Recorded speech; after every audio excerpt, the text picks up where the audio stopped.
Shalom, selamat malam Bapak Ibu Saudara yang dikasihi Tuhan Yesus Kristus. Selamat kita berjumpa kembali dalam renungan pada malam hari ini. Kita bersyukur karena kebaikan Tuhan yang tidak pernah habis dalam kehidupan kita. Patut kita memuji memuliakan Tuhan yang selalu mengasihi kita. Sebelum kita mendengarkan renungan firman Tuhan, mari kita berdoa. Bapa, dalam nama Tuhan Yesus Kristus, Tuhan dan Allah kami yang hidup dan berkuasa, kami bersyukur untuk penyertaan Tuhan yang sungguh ajaib sepanjang hari ini, yang telah memampukan kami melewati semuanya. Pada saat ini kami mau mendengarkan sabda kebenaran firman-Mu. Urapi kami Roh Kudus agar kami mengerti dan sungguh-sungguh mentaati apa yang menjadi kehendak-Mu. Dalam nama Tuhan Yesus kami berdoa. Haleluya. Amin. Saudara yang dikasihi Tuhan, ayat firman Tuhan saat ini terdapat dalam 1 Tesalonika 2 ayat 11 sampai 12. Tertulis demikian. Kamu tahu betapa kami seperti bapa terhadap anak-anaknya telah menasihati kamu dan menguatkan hatimu seorang demi seorang dan meminta dengan sangat supaya kamu hidup sesuai dengan kehendak Allah yang memanggil kamu ke dalam kerajaan dan kemuliaannya.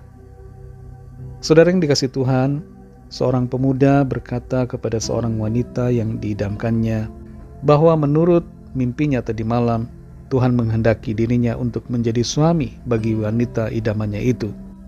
Meresponi hal itu, sang wanita langsung pergi tanpa basa-basi. Jangan tergesa-gesa menganggap segala sesuatu berasal dari Tuhan, dan jangan begitu mudah menganggap segala sesuatu merupakan kehendak Tuhan. Jangan mudah menganggap mimpi, suara, kesan atau impresi, penglihatan atau wahyu berasal dari Tuhan. Semuanya itu harus diuji. Sebab itu mungkin berasal dari diri sendiri, mungkin berasal dari iblis, dan memang bisa saja berasal dari Tuhan. Tapi sekali lagi harus diuji. Semua perlu dicek terlebih dahulu, apakah datang dari Tuhan. Jangan kita langsung mengklaim sesuatu sebagai kehendak Tuhan untuk kita lakukan. Sebab jangan-jangan itu adalah kehendak dan pikiran kita sendiri. Dalam 1 Tesalonika pasal 2 ayat 11-12 ini dikatakan, kamu tahu betapa kami seperti bapa terhadap anak-anaknya telah menasihati kamu dan menguatkan hatimu seorang demi seorang dan meminta dengan sangat supaya kamu hidup sesuai dengan kehendak Allah yang memanggil kamu ke dalam kerajaan dan kemuliaannya. Rasul Paulus memperlakukan jemaat seperti anak-anaknya dan bersikap kepada mereka seperti seorang bapa yang mengayomi, menuntun, dan menguatkan hati mereka. Terkadang bapa dalam keluarga tidak berperan sama sekali dalam membimbing anak-anaknya dalam kebenaran, sehingga akibatnya banyak anak yang terhilang dalam pergaulan yang salah dan mereka jauh dari Tuhan. Seorang bapa secara lahiriah harus punya peranan penting dalam pertumbuhan anak. Jangan biarkan anak-anak bertumbuh tanpa kasih dan teladan yang baik dari bapa atau ayah. Sebagai anak, bila tidak ada sosok ayah atau bapa lahiriah yang baik dan yang peduli, berpeganglah pada firman Tuhan yang menuntun selalu dalam kebenaran. Di dalam ayat ini dikatakan tentang tujuan dari nasihat dan penguatan yang diberikan oleh Rasul Paulus, yaitu agar jemaat hidup sesuai dengan kehendak Allah. Sebagai manusia yang hidup di dunia ini, kita punya kehendak kita sendiri. Ada juga kehendak iblis, ada kehendak orang lain, dan ada kehendak Allah. Dan yang terbaik yang harus kita ikuti adalah kehendak Allah. Sebab kehendak Allah itu yang sempurna. Apa ciri kehendak Allah, saudara? Dalam Roma 12 ayat 2 dikatakan, janganlah kamu menjadi serupa dengan dunia ini, tetapi berubahlah oleh pembaharuan budimu, sehingga kamu dapat membedakan manakah kehendak Allah, apa yang baik, yang berkenan kepada Allah, dan yang sempurna. Dari ayat ini kita lihat 3 ciri dari kehendak Allah, yaitu baik, berkenan kepada Tuhan, dan sempurna. Karena itu kita perlu menguji dan menilai segala sesuatu dengan 3 kriteria ini, saudara. Apakah sesuatu yang kita pikirkan sebagai kehendak Allah itu adalah baik? Apakah itu hal yang berkenan kepada Tuhan, yang sesuai dengan firman-Nya?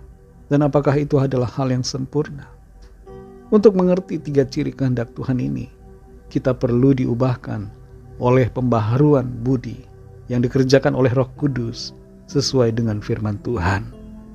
Tanpa pembaharuan budi, tanpa perubahan pikiran, tanpa perubahan paradigma dan mindset melalui firman-Nya, maka kita bisa salah menilai. Selama kita masih hidup dalam dosa, kriteria kita tentang kehendak Allah pasti meleset. Tapi kalau kita hidup dalam kebenarannya, maka kita akan dituntun oleh Roh Kudus, sehingga kita dapat mengerti mana kehendak Allah dan mana yang bukan kehendak Allah.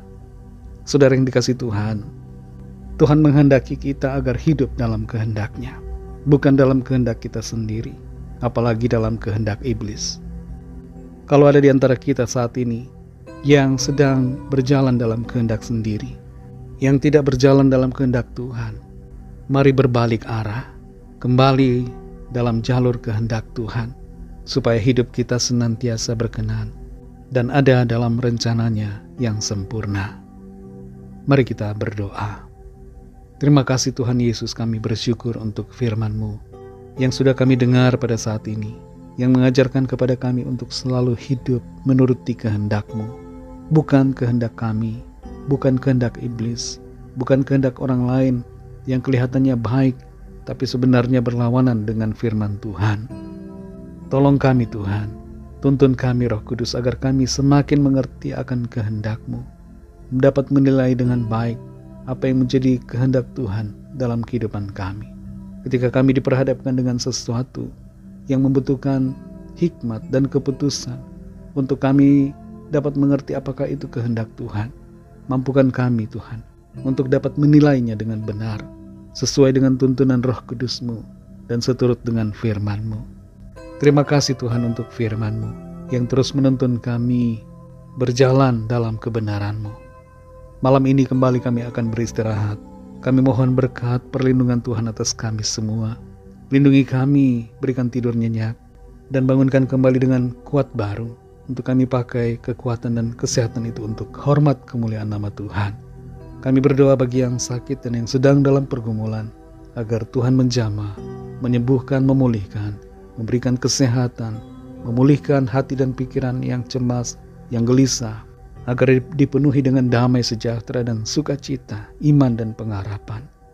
Bagi yang sedang dalam pergumulan, kami mohon lawatan Tuhan, jamahan Tuhan, berikan jalan keluar, pertolongan yang ajaib Tuhan nyatakan. Terima kasih Bapa, kami mengucap syukur. Kami percaya kami alami jawaban doa. Kami alami pertolongan Tuhan.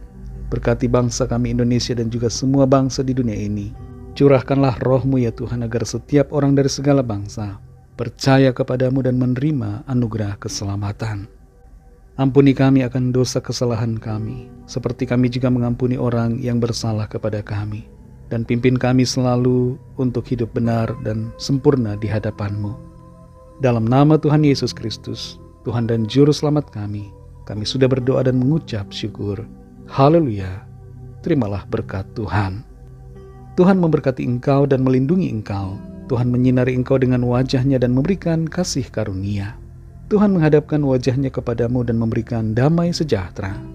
Berkat anugerah dari Bapa Surgawi, kasih karunia dari Tuhan Yesus Kristus dalam persekutuan dengan Roh Kudus menyertai saudara semua sekarang ini dan sampai Maranatha, Tuhan Yesus datang kembali dan bahkan sampai selama-lamanya.